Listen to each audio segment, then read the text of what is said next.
Mi gente, let's make a quick stovetop congri with canned black beans. So I'm gonna be making it in this pot. I like to use a pot that's not too big because I'm not making that much rice. I'm only making 2 cups, but big enough to comfortably cook my sofrito and then the rice. Then in this bowl, I already cut up 1 chorizo. You can use 2. I only had 1, so I cut 1 up, chorizo la abuelita.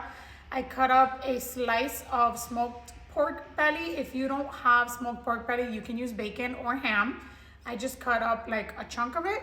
And then I have half of a green bell pepper. If you have red, if you have yellow, use whatever you have on hand. Just make sure that you're putting bell pepper. I also have 3 big cloves of garlic minced up. If they're smaller, use 4 to 5. And I have a small onion chopped up here. If you don't really like onion that much or green pepper, you can put it all through a food processor. If olive oil is your thing, go ahead and use extra virgin olive oil. But for this, I like using rendered pork fat, manteca de puerco. I get a ton of questions. Where do you get it? Where do you get it? Sedanos. That's where I get it. I've seen it sometimes in Publix. Me personally, I always pick it up in Sedanos. I always add in a good amount of it because it flavors your rice. I'm gonna turn this up to like medium high, let that melt, get hot, and then I'm gonna add in everything for my sofrito, my chorizo, my tocino, my onion, my green pepper, and my garlic. Disclaimer, everybody has their own way of making congri, their own definition of what a congri is.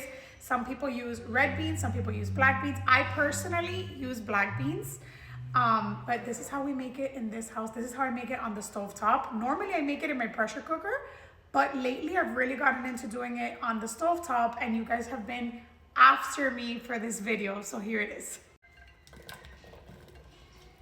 You're just gonna cook this until everything lets out their oils and then the onions and the green peppers soften up.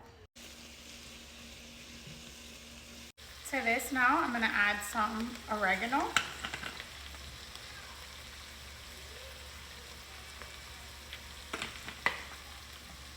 Some sazon completa, complete seasoning.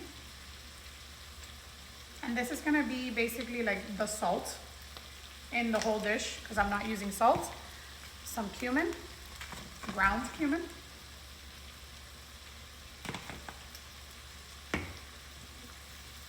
And some sugar. Come for me. Come for me. I add sugar to my beans and I add sugar to my congri. Next, I'm gonna add a little bit of cooking wine.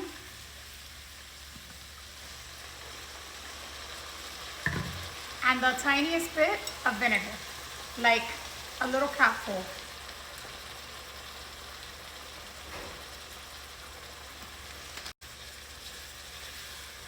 Here I have 2 cups of jasmine rice. I'm gonna go wash it. I'm adding in my washed rice and I'm just gonna toast it for like a minute or 2.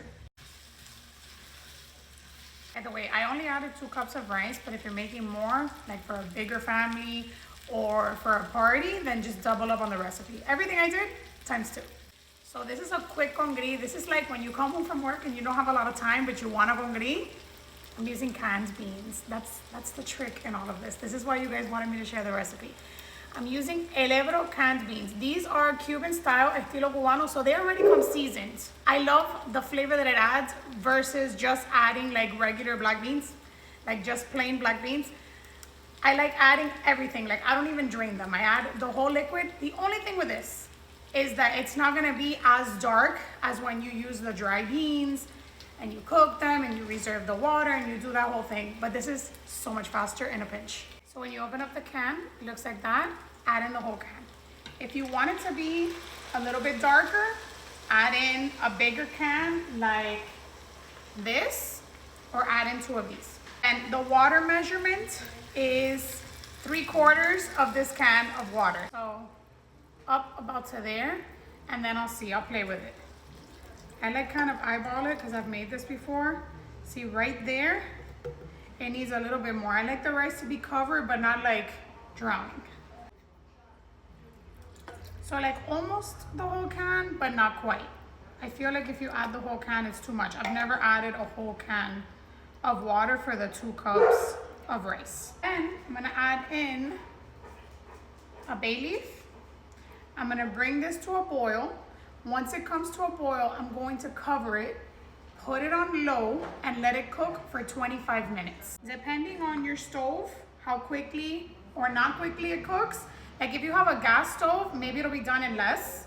So play with it. It should be done anywhere from 20 to 25 minutes. Just keep an eye on it. I have a clear lid, so I can kind of see when the rice opens up.